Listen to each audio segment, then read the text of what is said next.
Good evening, everybody. Welcome. Good to have you with us tonight. Welcome to Thursday Online. Yeah. And it's been a great season for us. I'm excited about the conversations we're going to have tonight. Obviously, you can see I have some great people around me, and we're going to get talking in just a moment. But just to say welcome, we're so glad to have you.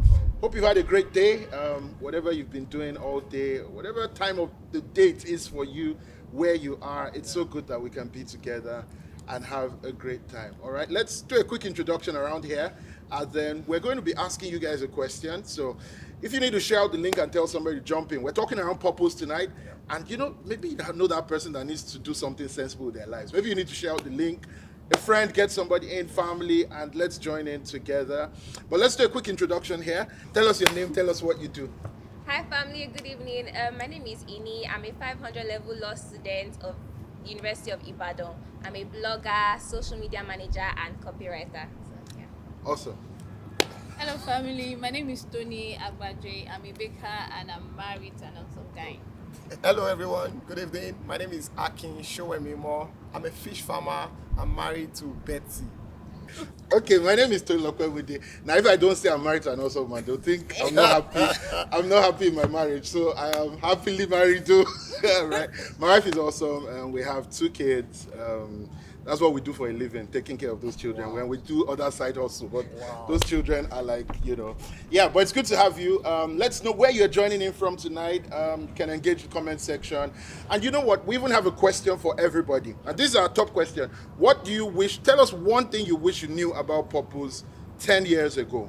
All right. If you're like, no, I'm not up to 10 years old, don't worry. Just like as far back as you can remember. But tell us one thing that you wish you knew about purpose 10 years ago. So I'm going to start it right from here. I'll just run it this way. Tell us one thing you wish you knew about purpose 10 years ago. Can you track back? Where were you 10 years ago? 10 years ago, I think I was just finishing school. All right. Finishing Yes. secondary, university. Okay, university. University. Okay. 10 One thing years you ago. wish you knew 10 years ago. That it wasn't about one big thing, that it was more about the process.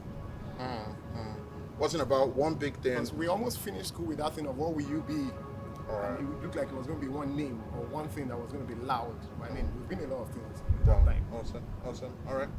Okay, 10 years ago, I was also just finishing school. And I think one big thing I knew then was that, just like you said, like it's not a destination. And it can, of course, it can have different expression in different ways. It's not one big thing, one destination that you have to get to. And of course, just working through a process to be able to do everything that God wants you to do. Awesome.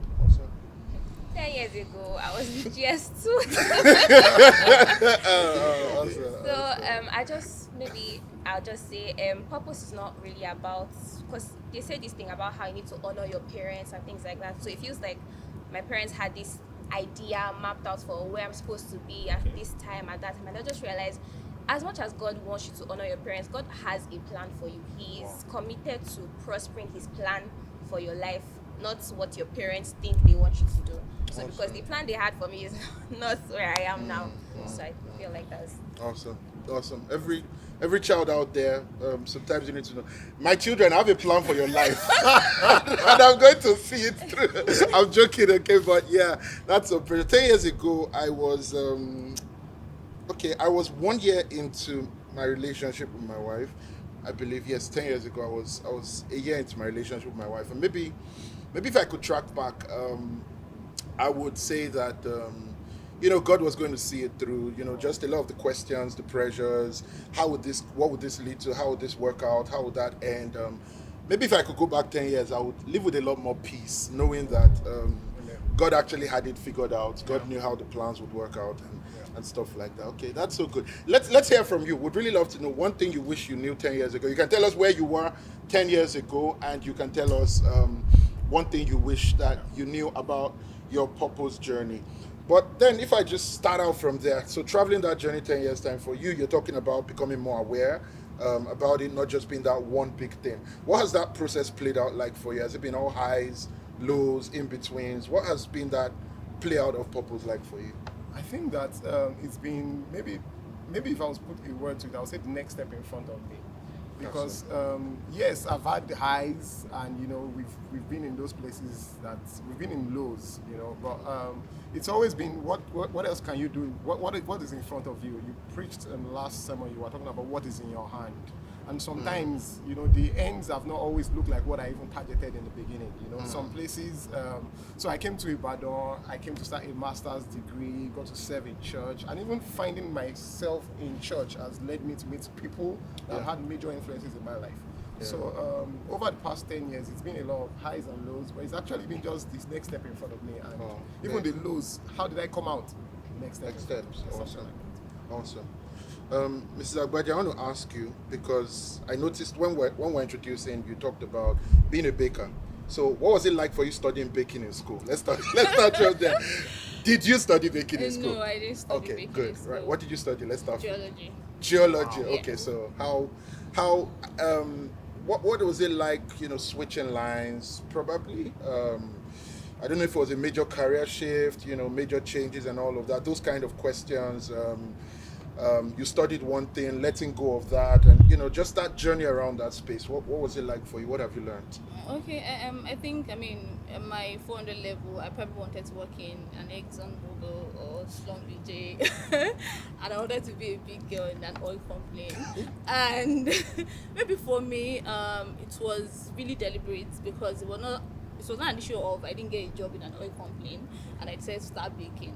No, it was really deliberate for me. I had a real great career line, and I just really felt it in me that no, that's not what I'm supposed to be doing, and I'm supposed to toe the line of entrepreneurship. Maybe then it was not really baking. It didn't really come as okay, this is baking, but it could have been anything.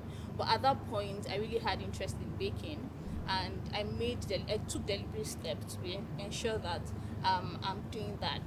And just like you said, I think there was a particular time in my baking journey where I felt like I could be more. I had my classmates, they were probably in oil companies. I worked a bit in a financial institution, and I had mates that were becoming managers, they were becoming big things. And I think maybe for me, there was a time I felt like I was just an ordinary baker, and maybe my self-esteem was a bit down. I felt like, I was just baking. And I remember walking through that journey, what God did with me that time. And God said, I've brought you here for a purpose. And it's just like I was saying earlier, I was having a conversation. God wanted me to be here, and I was having conversation at this level. And I felt like, I could do more, I could have more impact. I was comparing, the pastor was saying something about even competing. And I was comparing myself with my mates, and I felt like, I was just a baker in Ibadan. Who knows? And then something happened around that period, and God said, there are people in your lives right now. You don't have the big platform, but there's someone that is working with you right now that I've placed you in a position right now to touch. And that really felt big to me, because most times when we're talking about people's salvation journey, we talk about from the point of the person that got saved. We never talk about the people that God has really reordained their life around that person to ensure that person gets to that destination. Yeah. And it was really big on me, because I was like, God took me through everything. He took me through a career path change and everything, just because He wanted to touch someone, just one person. And so since that time, I started living with more intention. I'm very conscious of my surroundings. Who is that one person that God has taken me through this journey just to meet and have an impact in their life? And I think that really redefined purpose for me. Wow, that's huge, don't you think? And something that I think particularly just strikes me, maybe a couple of things from what you said. One about how that it could actually have been anything. I found that so profound that it wasn't at the end of the day about this thing or that thing, as much as it was about a hard posture of how God can use what is in your hand part time, for along the lines of His purpose, and just the intentionality of standing up every day. That, like you were talking about, next step, and I think these are. I think what we would find is that there are common themes that God walks our journey through, even though we all have different experiences at different seasons, different times, maybe even different decisions that we make. But there are like those themes that kind of guide a journey of purpose. Ini, I want to particularly ask you about maybe how important identity has been, or you're finding it to be, in framing a purpose journey. You're talking about coming from a space of what my parents want. And maybe we all deal in some sense. It might not even be parents, it might be people. She was talking about competition and, just the pressure of identity. And how much has that, how important has that been? What has that journey been like of, figuring out identity, framing it, working that journey of identity in discovering a purpose line? Okay, so I said 10 years ago that I was in GS2. That was around the time that I think shortly after that, I now gave my life to Christ. So it's like, okay, what am I supposed to be doing now? Because I was pretty young, like 12, 13. It's like, I really don't know what to do. Like, my parents' expectations, they expect you to always be well behaved and this and that. This is my plan for you. This is my path for you. So I started to grow into this sense of, I need to stop underestimating what it means to be a Christian. Like what it means to be a child of God, because at that age, peer pressure, we have self-esteem issues here, identity crisis there, things like that. Because sometimes preteens, it could be very dramatic, the way your emotions just try to overwhelm you and things like that. So I had to tell myself that I need to stop underestimating what it means to be a Christian, because at that stage I was just, I think, entering senior school, and I said, okay, that I'm no longer I don't want to be in science class anymore. I was in science class for like 1 week and I just felt this is not what I was supposed to be doing. Like, what am I doing? Because my father was like, oh yes, my daughter is going to be a doctor. Then, normal parents, if he's not doctor, he's engineering. But I just said, I don't know what I want to do now. At a very young age, I did not know, because it just feels very pressuring. I thought I had let my father down because he had this high expectation. Science is the only class you need to be to show that you're academically sound. And I just felt I was not at peace with it, because I was in boarding school, so I didn't really have my parents' guidance that much, because you can't really call your parents that much. So I just said, I don't know, I just did not feel at peace with it. And I went to God like, okay, what am I supposed to do now? So I said, I'll change to art class. And I called my mom that maybe I'll be a journalist, though I don't know what I want to do with my life.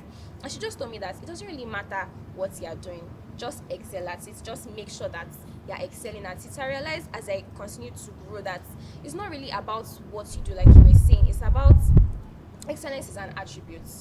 And then you just need to understand that as a child of God, I identify myself in Christ Jesus, and because Christ is a God of excellence, I will excel whatever is in my hands to do. Like Mr. Akin was saying about taking the next right step. If you're in science class, you're in arts class, what is the next right step in front of you? I did not know what I was going to be 10 years from then, but I knew, okay, I have exams coming soon. What's the next right step? To study, to make sure I'm well behaved in school, things like that. So I just started seeing it as, if this is who God has called me to be, I'm a child of God, I identify myself with Christ's attributes, the fruits of the Spirit. Because people think purpose is just this destination. It's about today. What are you doing right now? How can I show that I'm a child of God? What fruits of the Spirit am I exhibiting? Just realizing that every single moment of your life is the plan of God. He's very intentional about every single thing He walks you through at every point in time. So good. All right. Can I add to that? I was just thinking, when you asked the question as regards identity, and you mentioned the word of people, I wanted to give maybe 2 instances. Okay. I remember when I just gave my life to Christ. That was in OAU, Test of Schools. Good stuff. Just for a moment, great OAU moment, right? Shout out to everybody who had the privilege in life of just schooling in OAU, right? Oh my goodness. Special. Let's bear with them.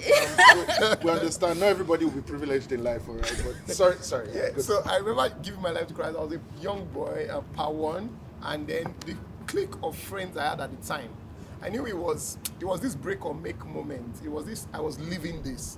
I knew that there was no future in this conversation. I mean, I could see from the people around me that if I was to stick to this decision of giving my life to Christ, I had to leave them. So that was one. That was like a major shift. The second instance I want to give was during my NYSC. I served in Abeokuta, and then I had these young men around me at the time who had finished school. They hadn't gotten a job, a huge paying job, but they were in around church and they were serving. And for me, it was just a pointer to me that, oh, you could actually live on. It wasn't like I was earning an alawi as an NYC, and my alawi was more than the stipend I knew they were getting serving in and around the church. So I just knew, oh, okay, so if these guys can live like this, and they were obviously, progressive with their life, then I also knew, oh, okay, maybe for me, it wasn't that job in Lagos. Maybe I could also be around a church environment and find my way. And it was then that then led me to decisions. Oh, I then came to Ibadan to serve in church, and there I started my company there. But I did have the option of a job in Lagos, but because I had seen people, it wasn't a major landmark moment like the first one. It was a make or shift. It was just a gradual shifting of thoughts because of people I saw around me. So yeah. I think that's so important, because I'm thinking about how, from a lot of what I'm hearing you guys saying, there's this strong sense of purpose is always happening. Like, it's every next right step. Definitely. It's how God is inclining thoughts. It's how God is, channeling ideas, how we think, using us to influence others, using others to influence us. Yes. And so there's like this big story always happening. And maybe my encouragement for somebody out there would be not to ever underestimate the power of what's going on. Yes. Don't underestimate the power of what God is doing right now, Yes. of what's in your life right now, of what's around you right now, of what God can be doing with where you are right now. And don't be underestimating how things in the now are influencing what we're becoming. Yep. And so, just the decisions, the every one more step, and how we all get to that. It's interesting because we're saying what you knew, 10 years ago, Yes. something you thought, and now. But the truth is, right now is 10 years before Yes. the next 10 years. And so in another 10 years, I'm thinking about what I'll be looking back and saying, what should I have known here? But not underestimating the fact that right here and now, God is already influencing the next 10 years of my life. Yes. Just by the every one more thing, every step. I really love that thought, the power of what's around me, the next right step in front of me, and all that God is doing. You know what? Let's take a quick break. Let's check out some answers from people. We got to ask a few people something they thought they would have loved to know 10 years ago about purpose that they didn't know. Let's get some quick answers. You can still tell somebody to join in the conversation, and then we'll be right back to talk a little more about this whole purpose thing. Okay, so I wish I knew purpose was more of a journey than a destination. It's not what I will become, it's more about what I'm walking in. And it's not meant to be an event, like a specific one time event, but a step by step movement towards God's heartbeats per time. I also wish that my new purpose does not necessarily have to be something ground breaking or ground shaking, mountain moving. It's just simply moving in a good direction per time. So what's the one thing I wish I knew about purpose 10 years ago? I wish I knew that purpose wasn't my performance, by my performance, but what I could do about, because if you look at it really, it's always about, for you to get into purpose, you have to have like a plan. You have like a 5 year plan. What's your purpose? Because from tender age, everybody kept on asking, what's your purpose? What's your purpose? And I didn't have any. I really still don't have any. But I'm comforted by the fact that God is at work in me. So God is placing His purpose. So everything I do, with every waking moment, every day I step forward in obedience.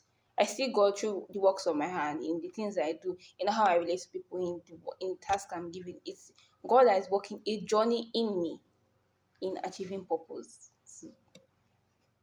Hello, my name is Isaac.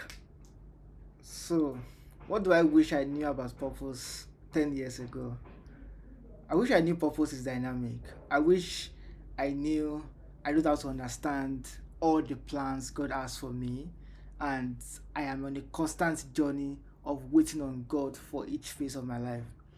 I wish I knew purpose doesn't follow me at a certain age. I wish I knew I want to wake up on my 25th birthday, for example, and I will automatically know all of my life's purpose. I wish I knew that purpose is not tied to a particular age, landmark, or event, and that purpose is me waking up each day and waiting on God for His direction for that particular phase of my life. And it's a constant process of waiting on God and hearing Him and following His plan and purposes for my life. Thank you. Okay, yeah, thank you guys. Thank you everybody. Welcome back. Let's dig in a little more. I think one of the things that I personally have faced on my journey, and I'm sure maybe you can relate to, is just getting to those points of tiredness, maybe like discouragement, feel like quitting. Have you ever felt like quitting? Just felt like giving up, stopping, like it's enough. Like Yes. times that you just go, like, God, I'm done. It's over. It's over between you know, and all of that. What would be your top advice? Let me just ask. Let me start from Tony. What would be your top advice to somebody who just feels like, you know what, I'm tired. Is it working? Am I sure? That kind of a thing. What would be your top advice? I think for the times that most times when we feel like quitting, we are thinking of just ourselves. Yeah. And I think the thing about purpose and even tying whatever it is you're doing with purpose is having the understanding that what you're doing is bigger than you. Wow. So just that understanding that this is not about you. This is about something that God is doing. And so that's why purpose is really important, because you don't want to be doing life just thinking everything is about your immediate gains. So even just tying whatever it is you're doing with purpose, give you a sense of there's something bigger happening here. So for every single time you are feeling like quitting, I mean, just take it back to the owner of the thing, I mean, what has been placed in your hands, basically. So just going back to draw strength. I mean, there are real times I feel like quitting, and God just comes through. I mean, you can say, oh, and this is real life happenings, real life expressions Yeah. to it. God coming through Yeah. to encourage, to just push you again. Yeah. Just saying another day, you're just waking up with the joy of the Lord and say, oh, this is a good day. This is a great day to just move forward. Because in your purpose journey, definitely there will be times that you feel very tired. There will be times, but just that thing of, God, you are the owner of this. I mean, I'm tired. Come and help me through. So good. It has really, really been helpful. So Just that thinking. So good. Yeah. So good. Big word for me, jumping out, is perspective. Like, how do you see it? If just kind of love what you're saying about, if I see this as just being about me and something I set out to get done, then of course it's limiting. But if I see it as something God brought me into for the sake of more than myself, do you have the right perspective to what's in your hands per time? Do you have the right perspective to what we're about? And I kind of think that perspective is not just even about times when we feel like quitting. It's also about times when we're winning. I heard somebody say years ago that if you take success personally, the truth is you also take failure personally. Yeah. You know, so if when I win, it's all about me, then the Yeah. truth is when I lose, it's also all about me. And but if when I win, it's all about what God is doing through me, then the truth is even when I feel like I'm in a tight point, it's still all about what God is doing through me. So perspective will really help in those times when, like human beings, we all get discouraged, we all feel discouraged, and you know, we have tired moments and all of that. Anybody else? Discouragement? Something you think? Okay. Currently, I feel like I'm even in that stage right now because ASU has gone on strike again, and it's like I was supposed to have graduated last year. I was like, okay, 2022, and now it's looking very far away. Like when Has am I to be going- like take two. Has to be like general market. I'm joking. Okay, yeah. So I just always tell myself that God, you understand, because I realize that God is a good enough father to know that when he puts something in your hands, he's not burdening you. Awesome. Doesn't give you what you cannot handle. So even like I like how you were saying about perspective, I cannot see what God is doing. That's why I feel tired. Because I'm seeing it from my point of view, how I feel, how it is affecting me. But there's something that God is doing that I'm Yeah. not seeing. I need to realign my vision back to, okay, God, what are you doing? And I feel like God is kind, and you need to understand that God is your father, so he values authenticity. So Awesome. times when I'm very discouraged, I'm like, okay, God, I know that I'm trying to put on a happy face. So yes, you're always good, you're very intentional, but right now I can't see it. Nothing is happening, nothing good is happening. Like, what exactly are you doing? Sometimes he might not give you the answer. Sometimes he'll just come with encouragement, with comfort, Yeah. like keep going, because Yeah. what God expects of you, his grace supplies. Awesome. And God, Wow. he Awesome. pours out grace on all his children. Like, I'm the one that put this thing in your hands. There is no way that I cannot give you the backing to carry it. So Awesome. times where I'm just like tired, I'm discouraged, I Yeah. go back to God and be like, okay, God, you've placed this thing in my hands. How? Let me find rest in you. Yeah. Let me find Awesome. peace in you, because you've Awesome. equipped me for this season. That's so good. That's so good. Truth is that one of the things we would all find about a purpose journey or just walking a journey, I think, is seasons. That there will be times when, like you said, and I think it's so true, that sometimes there's clarity of what to do. Sometimes I can't even just see it. And remembering at every one of those times that our lives are anchored in the God who put it in our hands, I think is so profound that God is at work in us. He's walking the seasons with us, and that we can always come running. I do think, and I might just suggest that I do think that sometimes God kind of sets us up to run to Him. Like God puts enough, whether uncertainty, whether questions, whether maybe allows enough difficulties in our lives to point us back to Him. And so maybe through all of that, just making sure we never miss the point of, it's to point us back to God, not to just make us moody and miserable and stuff like that. I think that's so good. Yeah. Yeah, let me add to that. I once heard a great theologian, Tolu Moody, and he was talking about, there was this phrase he said that never left me. The phrase is root recalculation. All right, and he says that God has the right to turn what looked like was going bad and turn it for good. And so sometimes when you are in those moments when you are discouraged, maybe you've seen failures in places. I've seen failures. I've seen places where I invested my all and it didn't come out so well. I've literally lost, all of my investment in a company. I've had to change choices, and being in those places where you've even been in hurt, personal hurt, and failures. And I think that God still retains the right to turn what the enemy meant for bad and turn it for good. And God retains the right to say those words, root recalculation. And so sometimes when it comes up, I just look like, what will God make of this? Wow. Let's see what God will do with this. I mean, Jesus died. It was a bad day, but it's a good day for us. So I think God reserves that right in my life also too.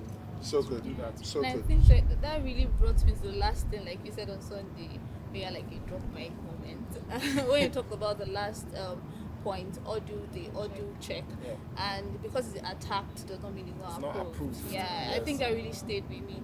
That the fact that it seems as if you're having a setback does not mean that God did not call you to this. God is not in this. I really stayed with me. Yeah, that's so good. I think honestly, even just sitting down with you guys here and talking around this, it's reminding me I can never underestimate the power of just the conversations that propel me towards the right awareness. Personally, and I think that's always a major takeaway for me, that you sit down, we just had a few minutes here talking around this, and there's that sense of God is working something, it's propelling me. I'm going home today just thinking about the next right step, thinking about what's around me, what's in my hand. And I think that would always be a vital part of everybody's purpose journey. What atmospheres are around us? Because those atmospheres, the truth is, there will be times when maybe in ourselves we feel discouraged, but atmospheres can carry us up. There'll be times we feel attacked, but atmospheres can strengthen us through. There'll be times that we are, we need these things not just when we're down. We need it when we're up, right? Yes.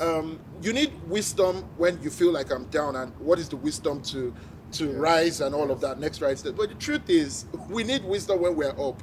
We need screws to stay tight. We need right perspective. And so just the power of what we surround ourselves with as we walk a journey is always going to be important in a purpose journey. Okay, so important. Let's take last thoughts and let's start to close out. Last thoughts. Let's hear from you guys. What has probably helped you today through the conversation, or maybe even just through this series we've been doing in church about purpose? What has really stayed with you?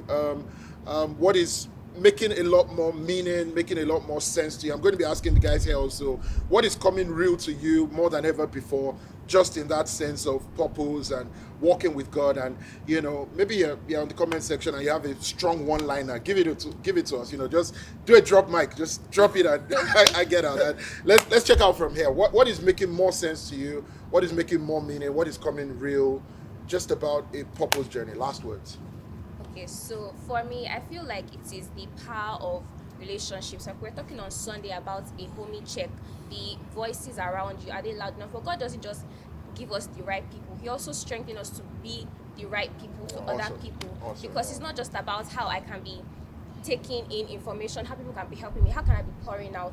That's Awesome. the whole point. They are being filled so that you can pour out, because Whoa. there's always more that God is doing. So I believe that the people that So good. God surrounds me with, and people that God is making me their core and Yes. things like that, it's like He's strengthening me to strengthen them to strengthen me. Awesome. Yeah. Preacher stuff, right? That's important. That let's always remind ourselves, right? It's not just about being around the right people. It's also the right people to be given to, the right people to be a blessing to, and that get to bless you. Good stuff. Thank you. Okay, maybe for me it's process. I mean, just one single word, process. I think the past 2 weeks has just been a reminder for me to enjoy the process that God is taking me through. So I no longer just think about the destination and worry about the destination. I mean, why am I not there yet? I'm just enjoying the process. I mean, the past 2 weeks I've been very deliberate about Awesome. just enjoying the process that God is taking me through, So and even just having a relationship, understanding why I'm even doing what I'm doing, and understanding the process. So I good. think that's one thing that's really been very important. So in this good, journey. so good, so good. Purpose is process, man, guys. It's process, and I like the word you said. Enjoy the process. To be honest, you ask how long is okay. We might not know by road. How long is a train ride from Ibadan to Lagos? It's 2 hours 43 minutes thereabout. That's how long it takes, right? Well, except the diesel finishes. Okay, but it's basically 2 hours 43 minutes. Okay, that's how long it takes. If you leave Ibadan and you are grumpy all through, you know how long it's going to take? 2 hours 43 minutes. If you are having fun, if you are, it's 2 hours 43 minutes. If you are, all right, sometimes it's what it is in terms of destination, but process. How well do we enjoy the process? How do you enjoy the seasons that God is bringing in your life? So it's like colors up the journey, and that's really in your hands to do. One time I was traveling with the kids recently, maybe a couple of years ago, and I remember we had spoken so much about this journey. We had been in lockdown for some months, so we had spoken so much about this journey we're about to go on. And I remember us just, it was going to be like I think a 3.5, 4 hour journey. And I remember us, got in the car, excited, we're traveling, blah, blah, blah. I remember we had literally just turned out of our street, maybe just like 3 minutes, and we were just joining the main route. And my children had started. Have we gotten there yet? I'm like, seriously? Like, will you just sit there again? Like, are we not there yet? We can't wait to get. Like, what's wrong with you? But I got thinking about how that's how we are with God many times. Like God is putting a sense of purpose in our hearts, and we're just all about, are we there yet? Like, enjoy the process, enjoy growth, enjoy becoming. Thank you so much. That helped me. Yeah. I think I would also talk about trust. Wow. All right. I think that there was a sentence you used. You said of how the burden of communication is on the communicator.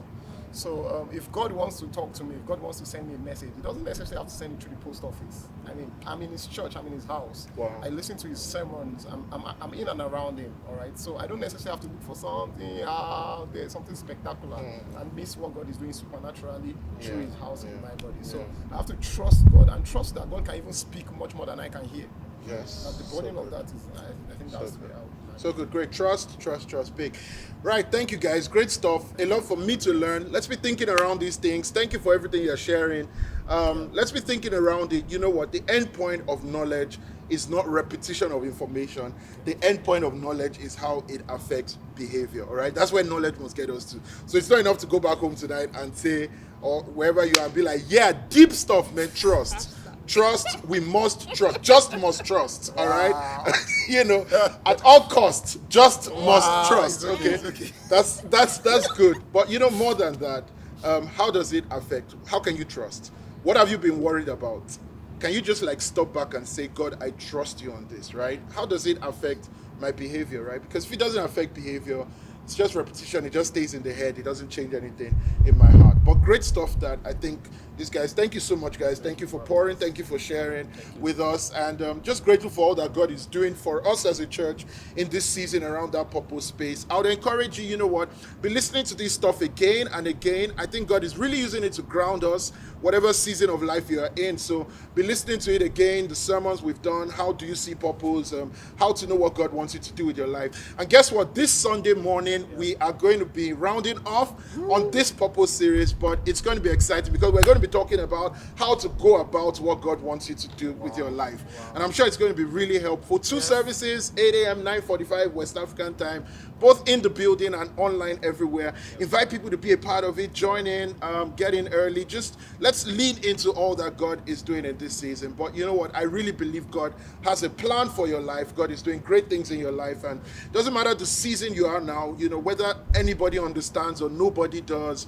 Whatever you're going through really doesn't matter. I want to encourage you. God has a plan for your life. Yes. And if you would lean in your heart with him, nobody follows Jesus and gets it wrong. So if you would lean in your heart more than ever before in this season, breathe around all these things we're talking about. I really believe that, that 10-year picture and all of that, I believe God will walk you through the beauty of his plan and his purpose. Thanks for being here tonight. Shout out to everybody everywhere. Have a great night. We love you.